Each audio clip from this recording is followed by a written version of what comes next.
We'll be the last ones. The others were between ourselves and lunch. We are between you guys and the finish line.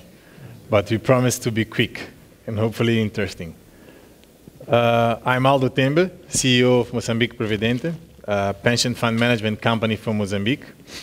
Here joining me in the panel today, we'll be having Mr. Mkusele Mbovu, the Chief CEO of the Mine Workers Provident Fund, South Africa. Mr. Adam Mayango, Director General of Public Service Pensions Funds Tanzania. And Mr. Emric Saar, MD of NASPEC USA Partnership. We all know that it's impossible for us to overstate our dependency on water. In 2006, the World Economic Forum identified that this global water crisis will be a risk facing humanity for the next decade. We have realized that in order to meet our human needs and economic growth needs, we need a lot more water than is available. We're talking about upgrading infrastructure, modernization, not only on water, but in other utilities as well. For this, we in Mozambique are trying to invest, are trying to create parastatal and municipality bond programs. And as the other panels were talking before us and the other two, there's a need for us to invest directly in the programs of the municipalities. All the funding is sourced centrally. We have the issues in collecting taxes, but as well we have the issues that municipality faces in terms of taking their projects ahead. With the growing population, the growing of Africa, the cities, and the grids that we already had, the infrastructure is needed. It's far beyond what are the investment they are putting in municipalities. Don't know if you have any questions to be raised.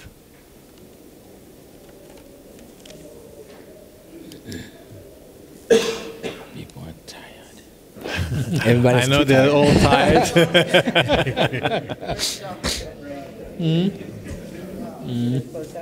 Are there any questions? Yes, we have a question. Do we have a mic here? Yeah.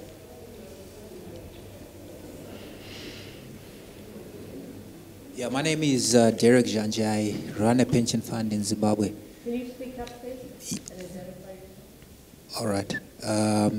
So I want to address the last speaker's comment concerning the group that is come with to the conference, which is one of my motivations for being here. I was looking for opportunity to network with the international funds that have got an interest in investing in Africa. And we have a pipeline of projects that are funding ready. Some of them are nearly funding ready, and some of them they're development phase. You know, from your commentary just now, I'm a little bit at a loss now as to where to get started in terms of marketing. Now, earlier, a lady, one of your colleagues, mentioned that it would be useful for African institutions to market opportunities to the American institutions. Now, with what you have just said, I'm really struggling to understand, you know, how do I present an opportunity to such a diverse group with diverse interests and diverse risk appetites?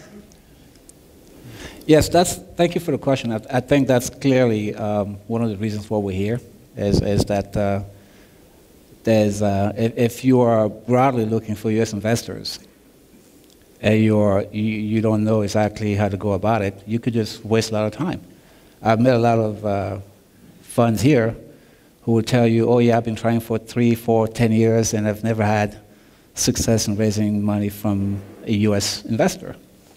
But I've also met funds that have, because they know exactly where to go, how to be structured to do it. And there are a few of them here, and there's few that we are actually meeting with tomorrow, because and some of them are already working with U.S. investors.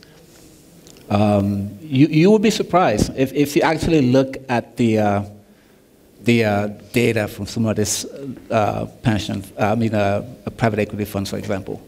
Sometimes you'll be surprised by how many U.S. investors are already investing in Africa. You'll be surprised. But I think the key about it is to educate yourself exactly about who to target, how to target it, and who to speak with. And to be frank with you, this is why the partnership was created, because we talk about this demand and supply, right? The demand for need of financing here and the supply of capital here, but we haven't been able to do it for so long. So because of exactly what you're saying, and this is part of my role, is to help bridge that gap between the demand and supply. I would love to talk to you, by the way, see if I can help you. Okay. If I could ask a question, or even suggest that we have a solution here between the four of you, okay? We're waiting for the awards to come, but if you look at water, you talked about the need for cash flow, okay? Provided there is some cash flow, in other words, user fees with water and sanitation, we in fact, as I mentioned before, we have proven investment vehicles for institutional investors. So first, let's take the Water Act in the US. Do people pay the full cost of water? No. Under the Water Act, the federal government subsidizes a third, the state government subsidizes a third, and the third comes from institutional investors, okay? And I think we've done 30,000 water projects under the Water Act in the US. It's a proven model. So before, when I mentioned pooled finance, the dominant application is water and sanitation with the help of USAID. So, for example, the water for the municipalities in India, in the state of Tamil Nadu, what you need to be able to, that's what you want, right? So you need what we had in the last panel, project developers, okay? So they put together basically a special purpose vehicle that managed the water projects. So you took the construction risk, okay? You had from USAID, the Development Credit Authority, a 50% partial credit guarantee. And it was, and I think there's now a total of 250 million bonds, all to local institutional investors. And that is a wonderful success story. And in fact, different local government associations have been working in South Africa with Joburg to put together a pooled finance facility exactly for that application. But you look at this, these are innovations that have happened over, I guess it started at USAID in 2002, but we don't do, it goes back to information. We're not good at sharing and being able to work together.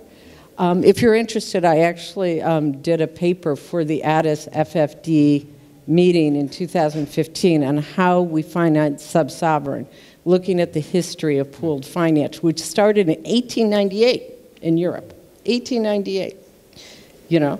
So the point being, we have instruments that will work for institutional investors that are good instruments that could be useful. Yes, there needs to be technical assistance. We need to build the ecosystem for doing it, right? But we have the ingredients here, right? So you could work with your colleagues at DCA on putting together a pooled finance municipality deal in some of these countries, right? Do we have a deal? As long as it makes business sense, there are returns and predictability of cash flows. So do we have the awards, or do we have more time for this panel? Do we have the awards here? Okay, so you want to thank everyone? Yes. Thank you all for being my colleagues here in the panel. Thank you. I know you're all tired. Thank you. Doing business in Africa. You can't afford to be without Africa Investor.